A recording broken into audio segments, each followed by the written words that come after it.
Segundo aquilo que a gente consegue recolher, do que a doutrina espírita nos oferece de informação, e o que as outras doutrinas religiosas também nos dão conta de conhecer, é possível perceber que a leitura sobre a necessidade do entendimento do homem sobre o que seja a vida é uma questão inarredável para o acesso à felicidade. O nosso amoroso governador planetário, desde o começo da nossa história, nos oportunizou a vinda de diversos embaixadores celestes que, encarnando no planeta em momentos diferentes e em povos distintos, ofereceram para nós o conhecimento espiritual que seria a chave para a libertação das nossas almas. Sim, a doutrina espírita revela para todos nós que desde os primórdios da chegada do homem ao planeta, nosso governador planetário teve a preocupação de semear a verdade espiritual nas inúmeras culturas, nas várias civilizações que a Terra abrigou, porque nesses povos antigos, independente de quais fossem eles, havia um contingente maior ou menor de espíritos que não eram necessariamente vinculados à Terra.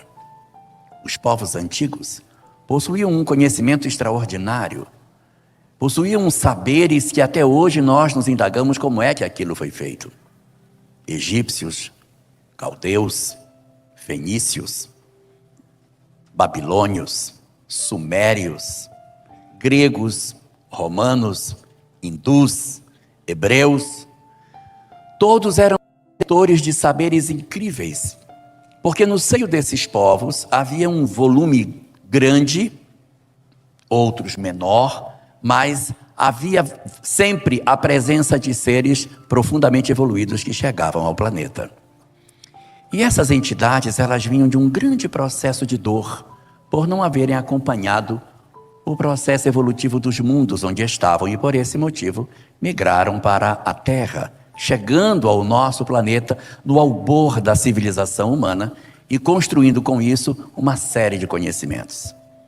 Para que esses espíritos não se fizessem perdidos em função da necessidade do bem, o governador planetário se deu ao trabalho de encaminhar os seus diversos mensageiros, que, vindo sobre a Terra, ofereciam para todos nós a possibilidade de nós descobrirmos as verdades essenciais, ou seja, o conhecimento que liberta.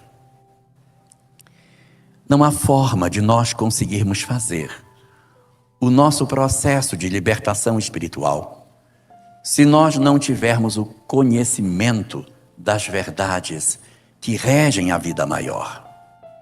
Um grande equívoco da criatura humana é crer que ele é capaz de encontrar a plenitude, o sentido da vida e, mais especificamente, a própria felicidade, vivendo distante daquilo que a gente consegue perceber na medida em que nos aproximamos das verdades espirituais.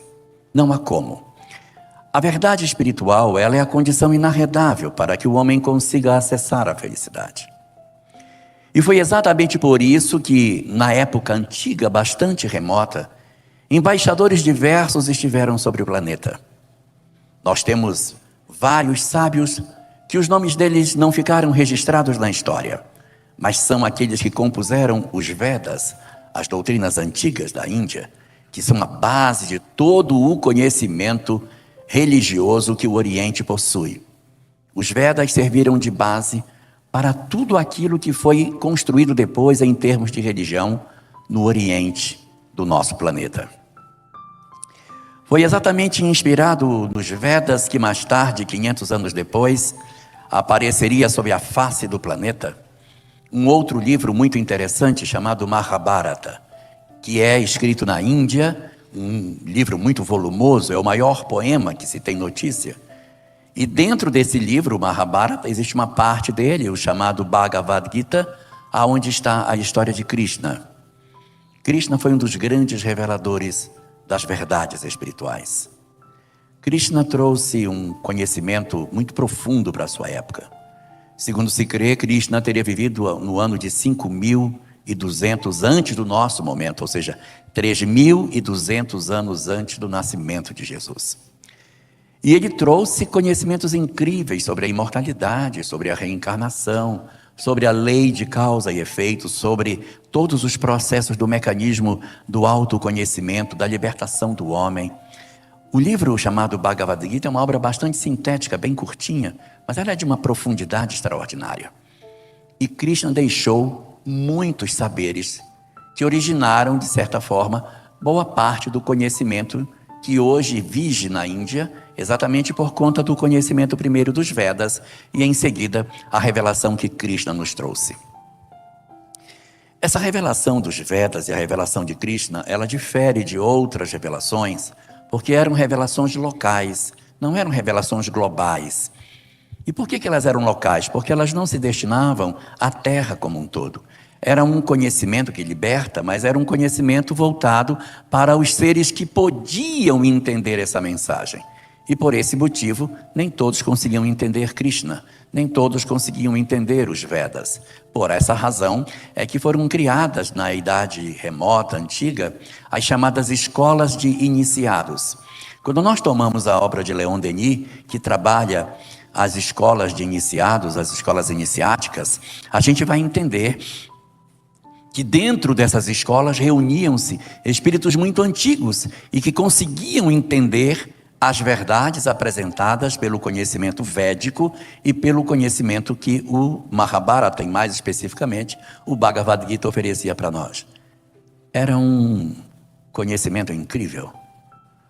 Eram verdades impressionantes. Quando a gente lê o Bhagavad Gita, a gente se impressiona e tem a sensação de que a obra foi escrita no presente, porque a nitidez dos conceitos de Krishna sobre a imortalidade são impressionantes.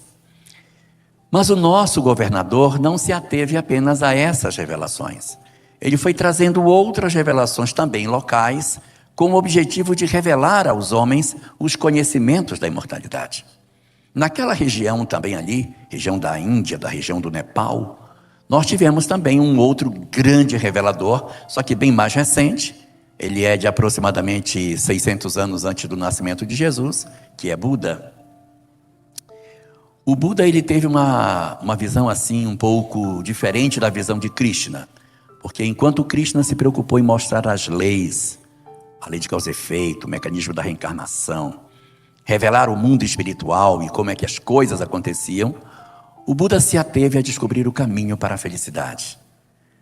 A revelação do Buda está fundamentalmente centrada na observância da necessidade do homem encontrar o caminho para ser feliz. O Buda se debruça em discussões muito mais intrapessoais do que verdadeiramente a compreensão plena daquilo que a gente poderia falar como sendo a vida imortal. O Buda fala pouco da vida imortal, fala pouco da vida espiritual. O Buda fala muito de karma, da necessidade do retorno para resolver o karma e fundamentalmente dos aspectos intrapessoais, da libertação do sofrimento a partir da cessação do desejo. O Buda vai trabalhar especificamente os aspectos internos da criatura humana. O Buda vai tentar oferecer para nós uma leitura muito mais clara de como é que o homem deve fazer para que ele possa alcançar a felicidade. E nesse mecanismo de alcançar a felicidade, o Buda propõe para nós um roteiro para essa felicidade, chamado de caminho óctuplo. O que é o caminho óctuplo de Buda?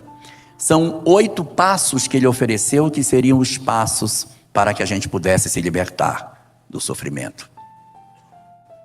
Se vocês quiserem, eu pulo os 8 passos, se quiserem, eu falo os 8.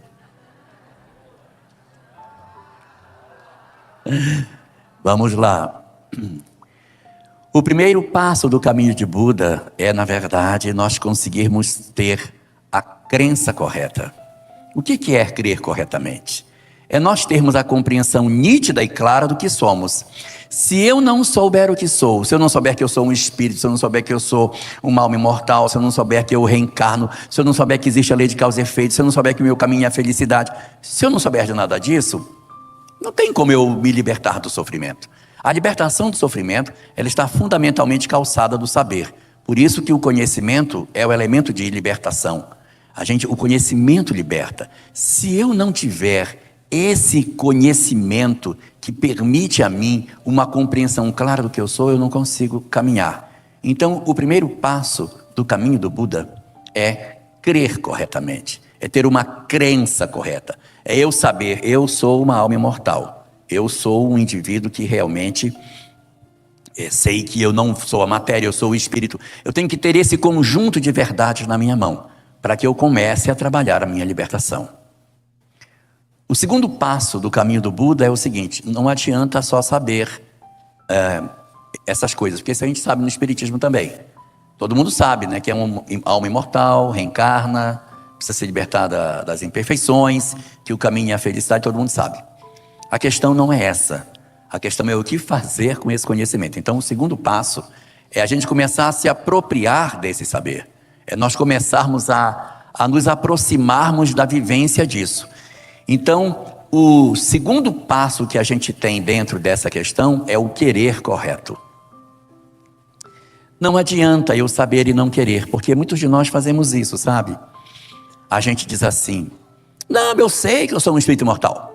Não, eu sei que eu tenho que perdoar, eu sei tudo isso, mas ele não merece. Ou a gente às vezes diz ainda uma coisa pior, a gente diz assim: não, eu já mudei muito nessa encarnação, esse negócio eu vou deixar para a próxima. Então, é até uma coisa interessante, como se nós tivéssemos certeza de onde vamos reencarnar e se nós seremos espíritas na próxima. Quem me dá essa garantia? Quem me garante que nós não iremos renascer numa doutrina que não é reencarnacionista na próxima? E quem me garante que nós não nasceremos numa nação ateísta na próxima? E quem me garante que eu não posso nascer numa sociedade que nem é ateísta, nem é religiosa, é indiferente aos aspectos espirituais? Como é que eu vou resgatar do meu inconsciente essa preocupação de mudança, se hoje ela estando no meu consciente, eu estou resistindo a mudar? Aonde eu vou encontrar forças para fazer a mudança, se isso vai estar depositado no fundo da minha alma, Nilson? Como é que eu vou fazer isso? Como é que eu vou fazer essa mudança? É muito complicado a gente conseguir fazer isso, se eu hoje não quero fazer. Então, o segundo passo que o Buda coloca para nós é que primeiro você tem que saber quem você é. O segundo é querer mudar. É o querer correto. É você querer de maneira correta, ou seja, você ter a sua vontade, aquilo que seria o seu pensamento, focado no objetivo da sua vida.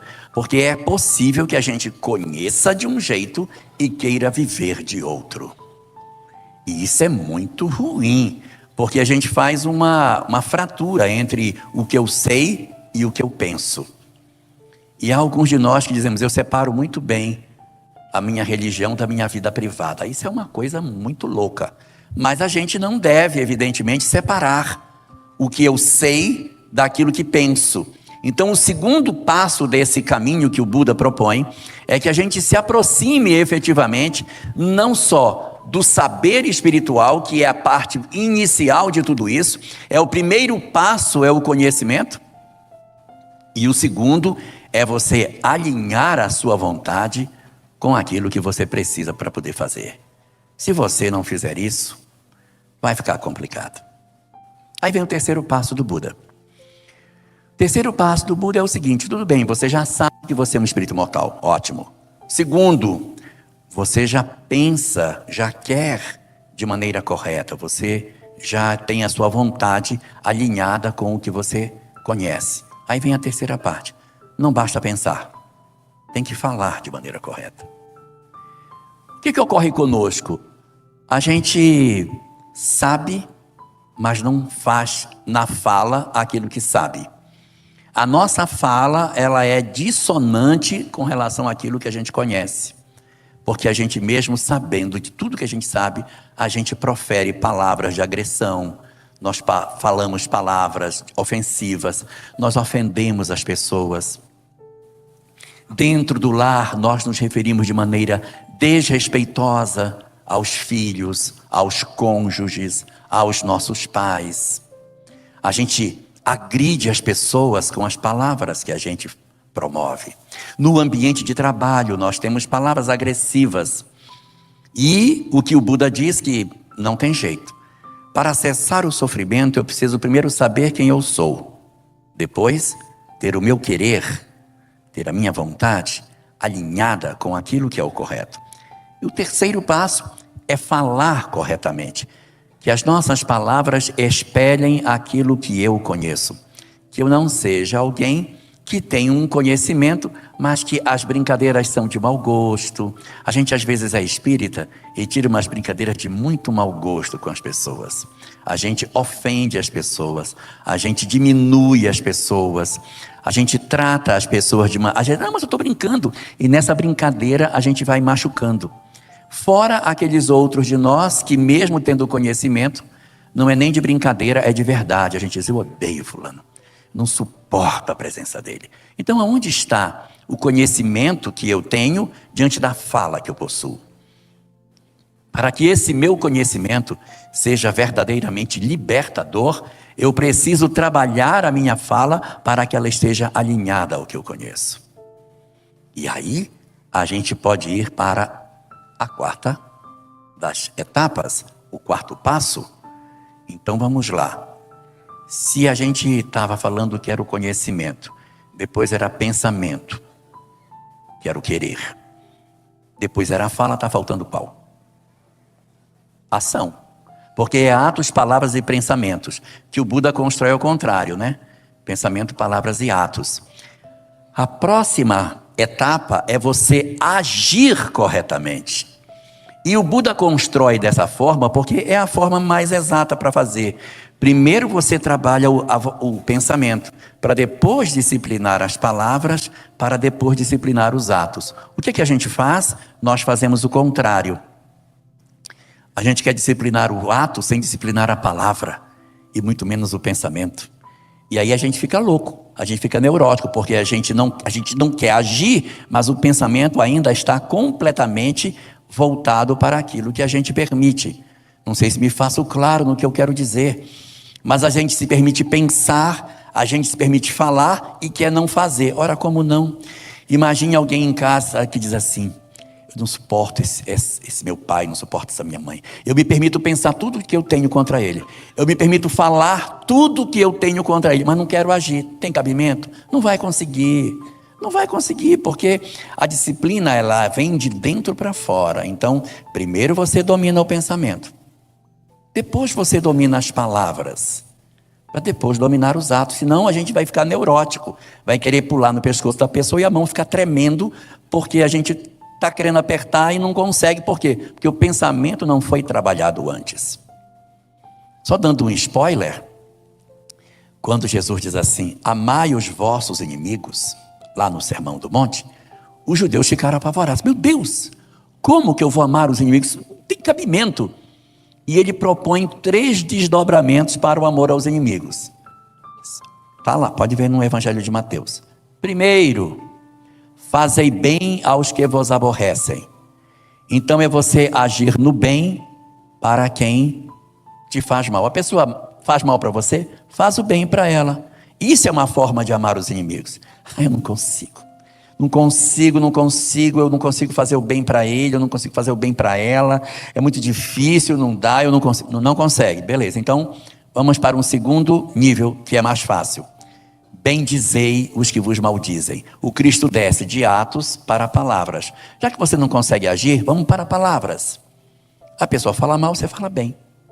Aí ela fala mal, você fala bem dela. Aí ela fala mal de novo, você fala bem dela. Então, já estou num segundo nível. Não, eu nem falar bem eu consigo. Eu tenho tanta raiva. Eu não consigo fazer o bem e também não consigo falar bem. Eu não dou conta.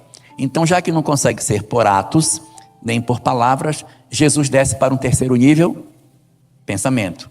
A terceira frase do Cristo é, orai pelos que vos perseguem e vos caluniam. Vos perseguem, atos. Vos caluniam, palavras. Então está tudo amarradinho. Ele diz, amai os vossos inimigos. Aí, atos, fazei bem aos que vos aborrecem. palavras, bendizei os que vos maldizem, não deu, vai para o pensamento. Orai pelos que vos perseguem e vos caluniam. Ou seja, disciplina o teu pensamento para que depois você possa avançar para palavras. E depois você possa avançar para atos. Mas é preciso construir isso de dentro para fora. Fazer um mecanismo de mudança interior, saindo do pensamento para palavras até alcançar os nossos atos. E o Buda, quando faz o caminho óctuplo, coloca que o primeiro é o disciplinar do querer, o segundo é o disciplinar da fala e o terceiro é o disciplinar das ações. O quarto passo, segundo o Buda, é nós fazermos efetivamente aquilo que a gente poderia falar que é agir corretamente. Acabou, né? Porque atos, palavras, pensamento, deveria ter acabado, porque não tem mais nada depois. Só tem esses três. E a gente está no quarto passo, ainda falta mais 4, meu Deus. O que ele inventou para que a gente pudesse chegar a 8 passos, se já chegamos nos atos, no quarto passo? Aí tem o quinto.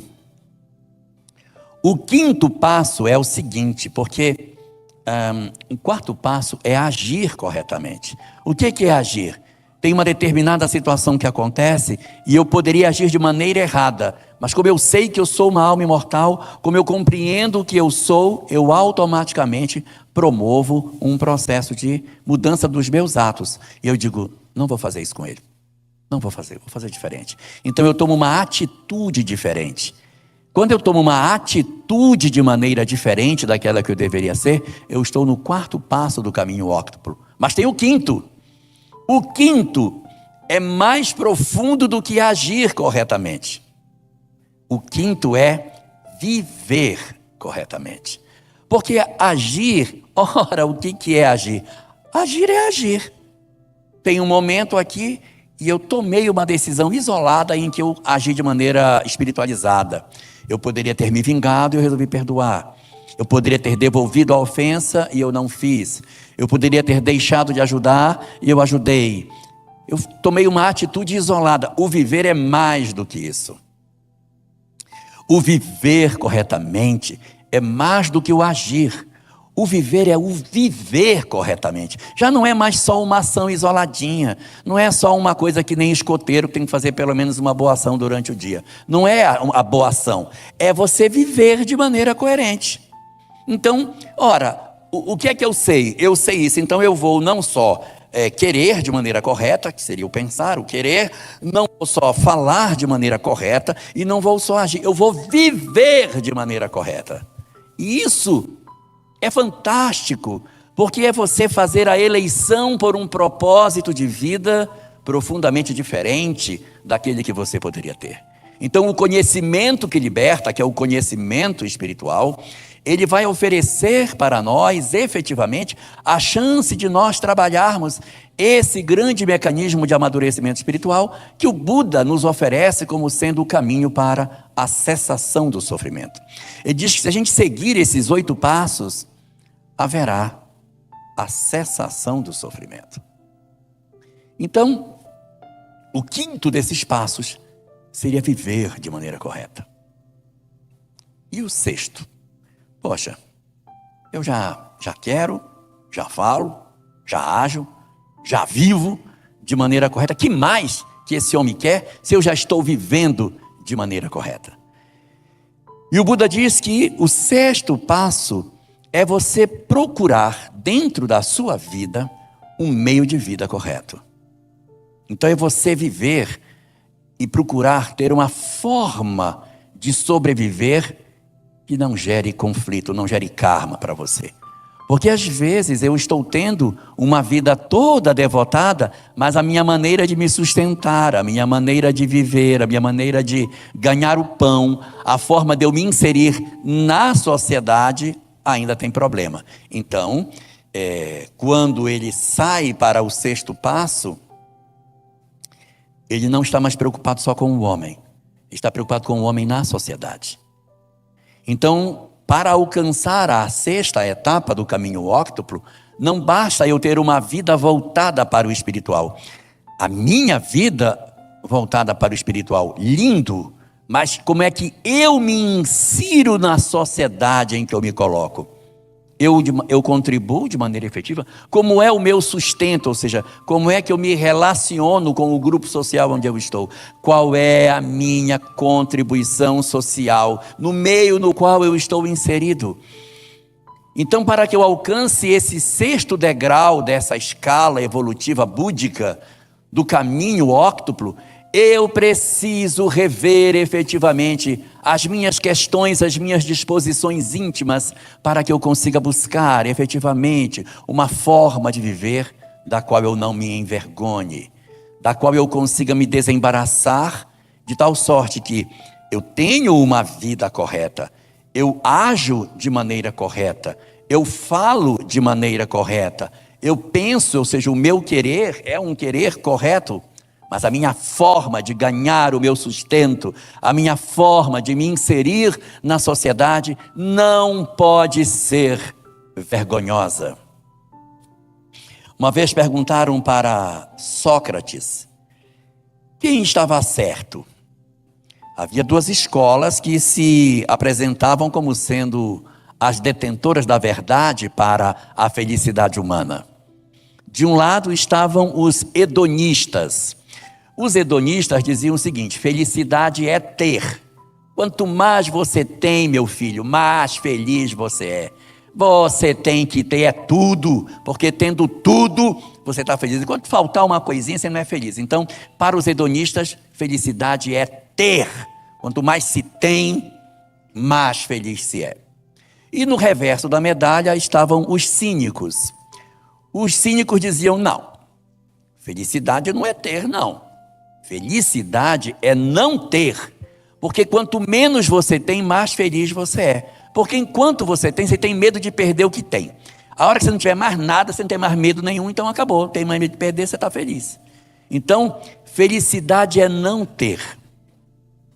E um grande representante da escola cínica era Diógenes, que morava dentro de uma barrica e andava com uma lanterna procurando o homem honesto, desde aquela época.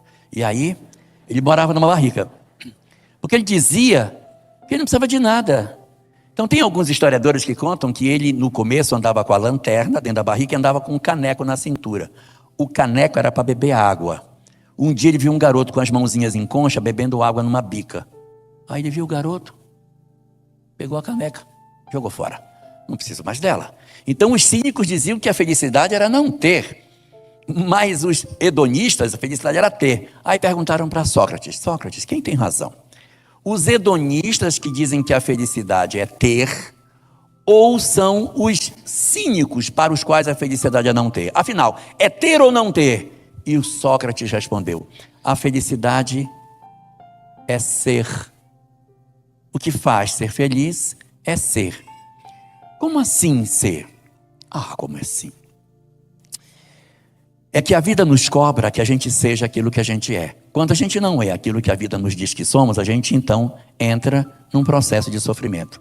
Eu tenho certeza que eu confundi vocês. Então, eu vou explicar. Aí você é mãe? Eu sou mãe. Então seja. Mas seja de verdade. Não seja pela metade. Porque se você for integralmente mãe, você não sentirá dor, sofrimento pelo fato de ser mãe. Qual a sua profissão? Eu sou professor. Então seja, mas seja de verdade. Eu sou médico, então seja. Então aquilo que você for, seja. Não seja pela metade, porque todos os papéis que a vida nos oferece e que a gente não se entrega a esses papéis, automaticamente a consciência amanhã vai cobrar. Já nos diz a doutrina espírita na questão 621 de O Livro dos Espíritos. Então, se eu não sou aquilo que o papel da vida me chama para ser, eu vou ter problema amanhã. Então assim, talvez aqui nem todo mundo seja pai, talvez nem todo mundo seja mãe, mas eu tenho certeza que todo mundo é filho.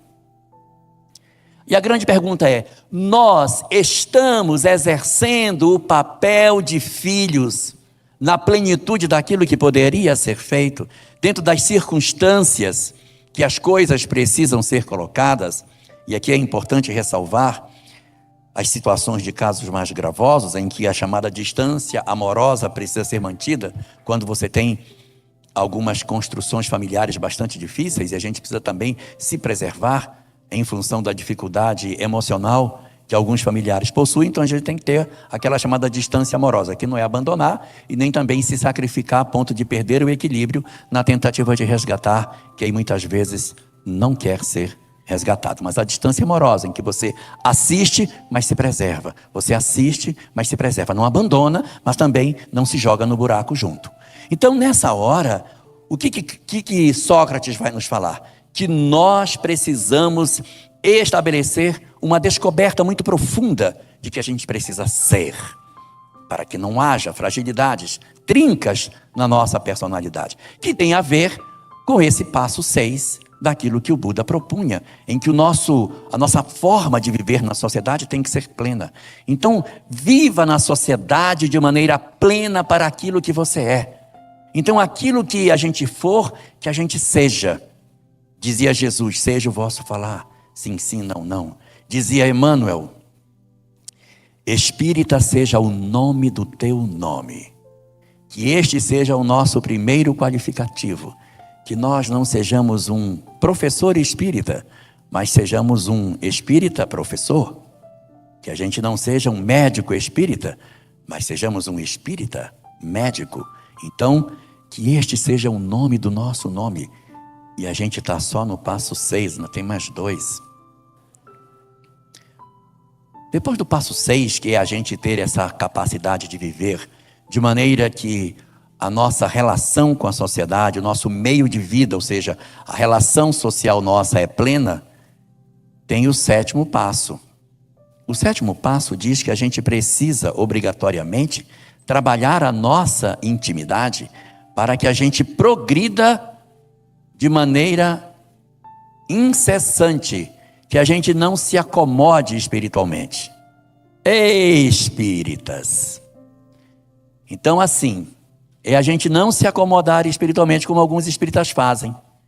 Ixi, já mudei, foi demais. O 7º passo é: não se conforme com o ponto espiritual que você chegou. Avance, progrida, dê mais uma olhada na sua vida e faça a melhoria contínua de todo o seu processo de relacionamento com você mesmo, com a vida, com o outro. Reanalise a sua vida progressivamente para que você consiga se desembaraçar e esse conhecimento verdadeiramente se faça libertador. Porque se a gente tiver só o passo 1 e não tomar conta dos outros passos, não vai adiantar de muita coisa. Eu lembro de uma passagem no livro Obreiros da Vida Eterna, em que os mentores espirituais descem a uma região de sombra e tem um fosso. Quem já leu o livro deve lembrar dessa passagem. Tem um fosso com uma série de entidades sendo chicoteadas por outras. Os mentores se aproximam para tentar ver se resgatam alguns. E tem uma mulher que se aproxima da beira do poço e diz assim: mentores espirituais, me socorram por misericórdia. Eu conheci Bezerra de Menezes. De certa maneira, ela quis dar uma carteirada, né? É uma carteirada. Porque assim, tá, conheceu, legal. Mentores espirituais me socorram. Eu participei do 40º Congresso Espírita de Goiás. Tá. Porque o conhecimento, na verdade, ele sozinho não é capaz de libertar. É preciso que ele seja colocado para girar. Que esse motor gire. Que o nosso querer seja compatível com ele. Que o nosso falar seja compatível com ele. Que a nossa dinâmica de vida, que o nosso processo de agir seja também correto, que a nossa vida seja correta, que o nosso meio de vida seja correto, que exista o 7º passo, o esforço contínuo para que a gente consiga se libertar do sofrimento. E a gente chega ao último. O último ponto, Lázaro. A última etapa do caminho óctuplo. Que o Buda dizia que a gente precisava meditar, que era o... Tá tudo bem? Que a gente precisava meditar, que a meditação seria fundamental para o nosso processo de crescimento. E aqui eu vejo assim que muitos ocidentais dizem assim, ah, meu Deus, eu não dou conta de meditar. Primeiro que o meu joelho já não dobra mais, né? Então eu ficar naquela posição, dói coluna, dói joelho, eu não consigo sentar, ficar com o olho fechado, aquela mãozinha assim. Não precisa, tá? Não precisa. Meditar, na verdade, não é assumir uma postura corporal para que a gente diga assim, eu agora vou meditar. E aí eu fico com aquela posição ali, e, meu Deus, desliguei a panela que estava no fogo, acho que eu não desliguei. Eu acho que eu não coloquei meu celular no modo avião. Aí não adianta, não é isso. Meditar, a gente pode fazer no ônibus. Está indo para o trabalho, encosta a cabecinha no vidro. E naquele trajeto você para pensar na sua vida. Para pensar em você mesmo. Como é que você está levando sua vida? Está tudo bem? Está complicada a vida? Tem alguma coisa que está faltando fazer? Então essa análise que a gente faz sobre como é que a gente tem agido ou reagido é que é o meditar. Porque é daí que vai sair o processo de libertação efetivo das nossas almas. Nós não conseguiremos nos libertar de maneira efetiva se a gente não fizer uma avaliação daquilo que a gente está fazendo no dia a dia. Porque nós somos muito condescendentes conosco.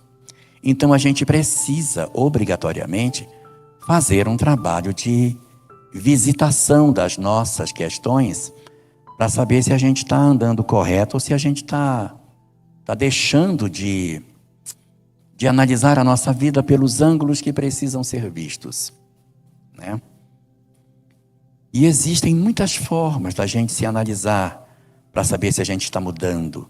Nós temos muitas possibilidades de se criticar, de se perceber, de se notar como é que a gente está se apresentando na vida. E às vezes passa batido, tá? A gente, mesmo sendo espírita, a gente não se analisa. E por isso eu vou deixar aqui umas dicas como é que a gente se analisa, tá bom? Então existem algumas formas da gente se autoconhecer. As duas primeiras estão na questão 919A de O Livro dos Espíritos. Repassar o nosso dia ao final da noite. Repassar o dia para ver se a gente tem alguém que a gente machucou, deixou de fazer o que deveria. Essa é a primeira. A segunda, que também está lá, é a gente substituir a gente por outra pessoa, para saber se essa mesma coisa feita por outra pessoa, se a gente aprova ou não, porque às vezes a gente tem dúvida, né? Se deveria ou não. Então a gente vai e substitui. Uma terceira seria a gente analisar a nossa própria vida, analisar o nosso querer, para verificar quais são as coisas que nos aborrecem, sabe? Às vezes a gente tem uns gatilhos, não pode ouvir uma certa palavra, não pode ver uma boca puxando para o lado, às vezes uma palavrinha mal colocada. Eu tenho que descobrir quais são os gatilhos do meu comportamento. Por que eu me desequilibrei? Também é uma forma. Uma quarta forma é a gente prestar atenção no que as pessoas falam para nós sobre o que somos. A gente não presta atenção e a gente rejeita o que as pessoas falam de nós. Não sou isso aí não. Então para e começa a considerar que as pessoas possam ter razão. E aí quem tem sogra tem um excelente auxílio nesse processo de autoconhecimento, porque ela ajuda a dizer para você o que você é, que às vezes passa um pouco despercebido. Tá? Uma quinta forma que a gente tem de saber que se nós estamos certos ou errados é generalizando as nossas ações. Verificando quando as pessoas atuam na nossa vida e reclamam do que a gente faz, a gente imagina todo mundo agindo igual a nós. Se todo mundo agir como eu ajo, o mundo melhora ou piora? Isso é uma boa medida para saber se nós estamos melhores ou não. Uma sexta forma da gente melhorar é verificar se o que a gente fala é a favor da vida ou se não é a favor da vida. Porque tudo aquilo que é a favor da vida é o bem. Tudo que conspira contra a vida é o mal. E uma sétima forma, não estou dizendo que essas são as únicas que existem, pode ter outras. Uma sétima forma é você imaginar Jesus acompanhando você naquilo que você está fazendo. Então você imagina você fazendo isso e Jesus olhando você. Se você continuar fazendo, tem grande chance de ser bom, tá? Mas se der constrangimento, desconfie que a gente está errado. Então, essa dinâmica da meditação é a gente se autoconhecer, é a gente promover o processo de transformação interior. E aí, quando a gente se dá conta, do que a vida está nos convocando, a gente vai perceber que o conhecimento espírita, ele não é suficiente para a transformação moral. Ele é uma peça importantíssima, é uma peça essencial. A ponto de Joana de Ângeles, que sem conhecimento espiritual não dá para que você consiga alcançar a plenitude. O conhecimento liberta se eu souber usar esse conhecimento. Mas se eu não souber usá-lo, eu automaticamente não terei condição de me libertar do meu sofrimento. E só para terminar a nossa fala, eu queria deixar aqui os 4 passos que Joana de Ângeles nos ensina para que a gente consiga fazer o processo de busca interior para iniciar a nossa transformação moral. Ela diz que é a vontade, o querer firme. Segundo, o conhecimento espiritual, que é o que a doutrina espírita nos oferece. Terceiro, o contato com a natureza, para que a gente consiga oferecer a nós próprios essa reconexão com o divino. E o quarto é a meditação. Na medida em que você fizer isso, a gente vai conseguir entender um conceito que o Buda nos deixou. O Buda dizia que enquanto esse conhecimento espiritual não se desperta em nós estamos presos dentro de um círculo chamado mandala. A gente encarna, reencarna e mata, fere, ofende, tem mágoa, desencarna, fere, mata, ofende e não sai desse padrão evolutivo, como se tivesse um círculo e eu estivesse preso nesse círculo. Eu preciso iniciar o caminho óctuplo para que eu quebre a mandala e saia de dentro dela. Eu tenho que encontrar uma fenda, uma brecha nessa mandala para que eu consiga me libertar. Enquanto eu viver, odeio, me magoo, tenho raiva, me vingo, eu automaticamente vou sempre viver dentro desse círculo infeliz, sem conseguir sair, até eu achar a fenda, a abertura nesse círculo para sair. Se a gente bem lembrar, Jesus uma vez se definiu: eu sou a porta, eu sou a fenda da mandala. Porque seus conhecimentos quebravam esse automatismo de vingar, matar, revidar e propunha o amor e o perdão como estratégias de solução.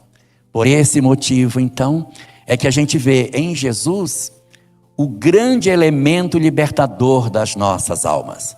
Desde que o governador planetário iniciou o trabalho de trazer ao mundo os seus diversos embaixadores, ele estava preparando as nossas almas para que nós conseguíssemos quebrar essa mandala e alcançarmos não somente um conhecimento que liberta, mas efetivamente uma vida plena, cheia de paz, liberto do sofrimento, na medida em que nos entregamos ao amor que verdadeiramente pode dar a nós aquilo que nada mais pode nos oferecer, porque só o amor leva o homem à felicidade.